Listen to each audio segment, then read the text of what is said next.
जय मां शारदे। आज के वीडियो में हम कुंडली में ग्रहों की 48 अवस्था द्वारा विचार करना बताएंगे।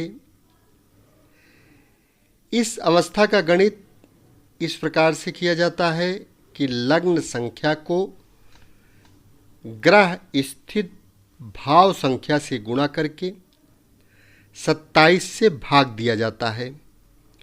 यदि 27 से भाग न पड़ सके तो गुणनफल जो आवेगा उसी को लेना होगा। अब इस अंक को ग्रह दशा से गुणा करना होगा और उसको 48 से भाग देने पर जो शेष रहे वही अवस्था की संख्या होगी। इस स्थान में यदि शून्य शेष रहे तो संख्या 48 मानी जाएगी। यहाँ एक ये कल्पित कुंडली है। इस कुंडली में धनु लग्न से लग्न की संख्या 9 हुई। यदि मंगल की अवस्था जाननी हो तो मंगल के 9वें स्थान में रहने के कारण मंगल की संख्या 9 हुई। 9 को 9 से गुणा करने से 81 हुआ। 9 गुणे 9, 9 9 81। 81 को 27 से भाग देने से शेष शून्य रहा। इस कारण शेष शून्य रहने से शेष 27 माना जाएगा। मंगल का महादशामान 7 वर्ष है। इस कारण 27 को 7 से गुणा करने से गुणनफल यानी 27 गुणे 7 बराबर 189 हुआ। 189 को 48 से यदि भाग देते हैं तो भाग देने पर शेष 45 बच रहा है। अतः मंगल की 45वीं अवस्था हुई और आगे प्रति अवस्था का जो फल हम आपको बताएंगे उसके हिसाब से मंगल की महादशा में फल होगा। एक आदिशेष के अनुसार 48 अवस्थाओं का फल इस प्रकार जानना चाहिए। यदि एक शेष हो तो जातक का धनोपार्जन अच्छा होता है और विद्या अध्ययन में अभिरुचि होती है। यदि 2 शेष हो तो जातक का बहुत ही बुरा फल होता है। स्त्री संतान आदि दुखित रहते हैं तथा जातक को राजदंड का भय रहता है। यदि 3 शेष हो तो उस ग्रह के प्रथम और तृतीयांश में साधारण फल होता है, परंतु मध्य तृतीयांश में बहुत ही अशुभ फल होता है।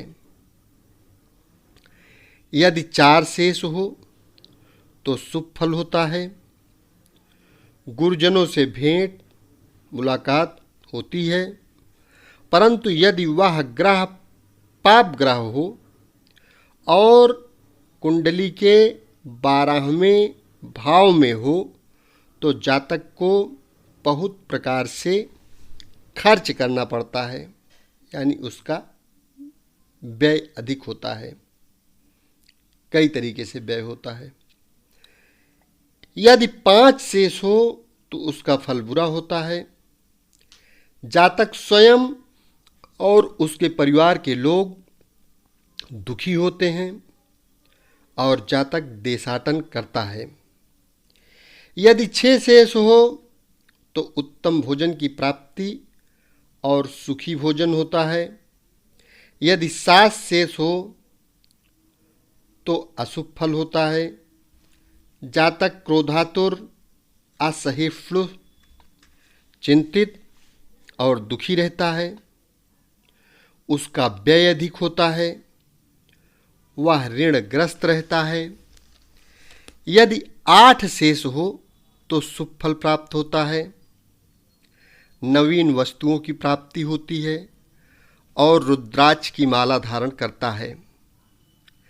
यदि नव शेष हो तो मंत्र शास्त्र में अभिरुचि रहती है, गणित, ज्योतिष तथा विज्ञान विद्या के सीखने का अवसर होता है। यदि 10 शेष हो तो जातक सांसारिक दृष्टि से सुखी परंतु मानसिक व्यथा से दुखित रहता है। यदि 11 शेष हो तो भी अशुभ फल होता है। ऐसा जातक रासायनिक विद्या तथा मिमियागेरी के पीछे द्रव्य व्यय करता है, मानसिक रोग से दुखित रहता है और धूर्त होता है। यदि 12 शेष हो तो अति शुभ फल होता है। यदि 13 शेष हो तो बहुत अशुभ फल नहीं होता है, अध्ययन में रुचि होती है। यदि 14 शेष हो तो बहुत अशुभ फल होता है, जीवन का मध्य भाग दुखी होता है। यदि 15 शेष हो तो बहुत अशुभ फल होता है, अनेक प्रकार की कठिनाइयों का सामना करना पड़ता है। यदि 16 शेष हो तो अति उत्तम फल होता है। यदि 17 शेष हो तब भी अत्यंत उत्तम फल होता है। यदि 18 शेष बचे तो बहुत बुरा फल नहीं होता, परंतु समय समय पर दुखी अवश्य होता है। यदि 19 शेष हो तो जातक रोगी और मित्रों से त्याज्य होता है। यदि 20 शेष हो तो जातक रोग से पीड़ित रहता है और मित्रों से त्याज्य होता है। यदि 21 शेष हो तो फल अशुभ होता है, आय से व्यय अधिक हो जाता है और ऋणी रहता है। यदि 22 शेष हो तो कार्य में सफलता प्राप्त होती है और जीवन सुखी होता है। यदि 23 शेष हो तो पश्चिम दिशा की यात्रा करता है और जीवन में उसे अच्छा धन प्राप्त होता है। यदि 24 शेष हो तो ग्राम, गृह एवं संपत्ति का नाश होता है। यदि 25 शेष हो तो किंचन मात्र शुभ, विशेषतः अशुभ ही फल होता है। यदि 26 शेष हो तो शुभ फल प्राप्त होता है और जातक उदार होता है। यदि 27 शेष हो तो शुभ फल प्राप्त होता है। यदि 28 शेष हो तो अत्यधिक अशुभ फल प्राप्त होता है और व्यय की मात्रा बहुत बढ़ जाती है। यदि 29 शेष हो तो अत्यधिक अशुभ, गुरुजनों की प्रति अश्रद्धा उत्पन्न होती है। यदि 30 शेष हो तो शुभ फल प्राप्त होता है। यदि 31 शेष हो तो अशुभ, नीच, कामरत तथा जातक को कठिनाइयां झेलनी पड़ती हैं। यदि 32 शेष हो तो अशुभ एवं रोगी होता है। यदि 33 शेष हो तो अति शुभ फल होता है। यदि 34 शेष हो तो आरंभ में बड़ा उत्तम, परंतु शेष में व्यय की मात्रा बढ़ जाती है। यदि 35 शेष हो तो फल बुरा होता है और जातक धोखेबाज होता है।